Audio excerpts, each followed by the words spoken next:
트럼프 미국 대통령이 예고한 상호 관세가 우리 시간으로 내일 새벽 5시 발표됩니다. 그동안 발표했던 품목 관세와는 달리 이 상호 관세는 내일 발표 즉시 발효됩니다. 이 대미 무역 흑자국인 우리나라 이 상호 관세를 피하긴 어려울 것으로 보입니다. 세종 스튜디오 연결합니다. 이혜곤 기자, 내일이면 이 트럼프의 상호 관세 구체적인 윤곽이 나오는 거죠? 네, 트럼프 대통령은 한국 시간으로 내일 오전 5시 백악관에서 직접 상호 관세에 대해 발표할 예정입니다. 상호 관세는 발표 즉시 효력을 갖게 된다고 백악관은 설명했습니다.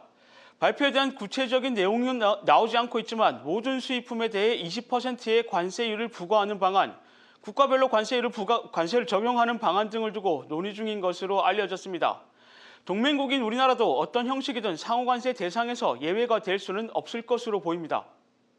결국 모든 국가에 매기는 관세냐 아니면 무역 수지에 따라 차등적으로 부과하는 관세냐 둘 중에 결정된다는 건데, 이 기자, 이 국가별로 따로 매긴다고 해도 우리나라는 좀 유리할 게 없는 상황이죠. 네, 그렇습니다. 상호 관세는 결국 미국의 무역 적자 해소를 위한 대응인데 우리나라는 지난해 역대 최대 규모인 557억 달러의 대미 무역 흑자를 기록했습니다. 미 상무부에 따르면 지난해 대미 무역 흑자국 1위는 중국입니다. 멕시코와 베트남 등에 이어 한국은 8위 수준인데요. 대미 무역 흑자로만 보면 스콧 베선트 미 재무부 장관이 최근 관세 최악 국가를 꼽은 더T15에 포함됐을 가능성도 큽니다. 블룸버그 통신은 대미 무역 흑자 상위 15개국을 대상으로 상호 관세율을 예상하면서 우리나라는 FTA로 관세가 거의 없고 비관세 장벽도 낮은 수준으로 평가해 이들 중 가장 낮은 16%가 될 것으로 내다봤습니다. 그렇다면 내일 이 상호 관세가 추가되면 이미 이 품목 관세를 받은 이 철강이나 자동차에는 어떻게 적용이 되는 겁니까? 이미 25%의 관세가 발효된 철강과 알루미늄, 자동차 등은 내일 나올 상호 관세가 추가로 적용될 가능성도 있습니다. 만약 20%의 보편 상호 관세가 매겨진다고 가정하면 최대 45%의 관세가 부과되는 건데요.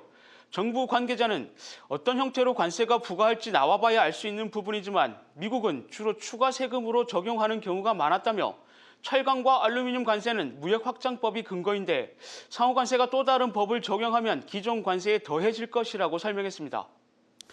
내일 이 상호 관세가 발표가 되면 이 국가별로 개별 협상이 더 중요해질 텐데, 정부의 대응이 중요한데 사실상 뭔가 큰 결정을 하기는 어려운 상황 아닙니까?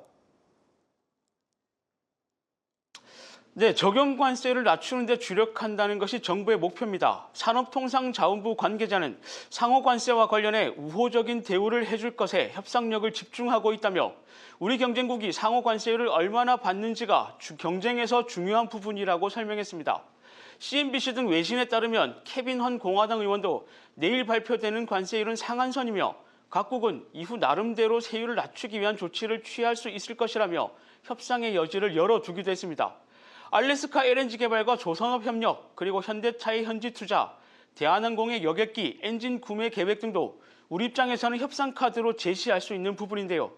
다만 미국이 이후 1대1 협상에 본격적 장기적으로 나서면 탄핵 정국인 우리나라는 발빠른 대응이 쉽지 않을 수 있습니다.